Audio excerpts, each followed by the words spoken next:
For 4 months, Iran had no one who could say yes.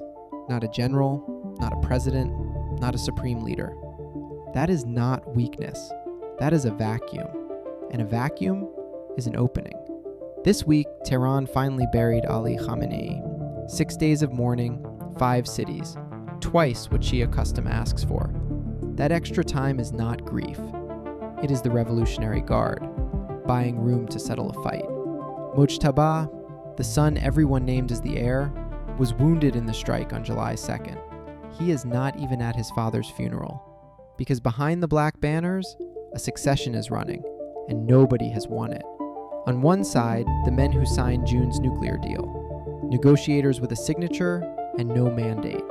On the other, the Revolutionary Guard, and its man in parliament, Ghalibaf, the speaker, the former commander, the real levers of power.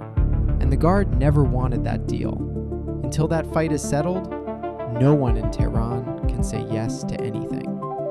So here is the real story. It is not happening in Tehran. It is happening everywhere the world noticed Tehran was not watching. Start with Russia. The same week the cameras turned to Khamenei's coffin, Moscow took a fortress in Donetsk it had failed to take for a year, the biggest territorial gain in months, timed to the exact moment the West was looking the other way. Putin did not get lucky. He read the calendar. Then China. Coast Guard ships pushing into Taiwan's eastern waters, bombers flying beside Russia off the coast of Japan, and a new ethnic unity law at home. This is not a prelude to invasion. It is a rehearsal for the day Beijing calls the takeover of Taiwan domestic law enforcement. Hong Kong script, pointed at an island.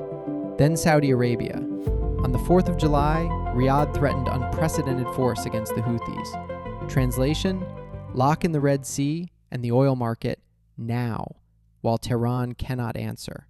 And Israel? When your enemy cannot order a ceasefire, every strike lands unanswered. Not because Iran is weak, because no one in Tehran has the authority to respond. And underneath all of it runs one current: oil. A frozen Iran keeps the market nervous and prices high enough to fund Russia's war and high enough to buy the Gulf's patience. The vacuum does not just sit there, it pays for itself.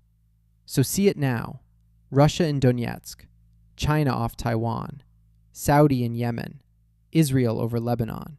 4 moves, 4 theaters, 1 week. That is not chaos. That is coordination against a single point of overextension. One Washington managing 4 crises at once, while every rival timed its move for exactly this. And the deal that was supposed to hold it all together? June's nuclear agreement is now a piece of paper. The inspectors are locked out. The enriched uranium is unaccounted for. Every day without access, a deal decays into a document, because you cannot negotiate with a vacuum. There is no one left to sign. So watch 3 dates. July 20th. Who sits across from Washington? Iran's technocrats or the Guard? Before a new leader, whether Russia's Su-35 fighters land in Iran and change the balance before anyone controls it. And August, whether the inspectors get back in. Miss that date, and the nuclear file belongs to the succession fight, not to the diplomats. The 4-month silence in Tehran was never about mourning. It was the sound of a window opening, and everyone but Washington climbing through. The vacuum did not weaken the board. It rearranged it. The board moves every day, and we read it every day. Subscribe and see the pieces before they move. Like this if it made the board click. I'll see you tomorrow.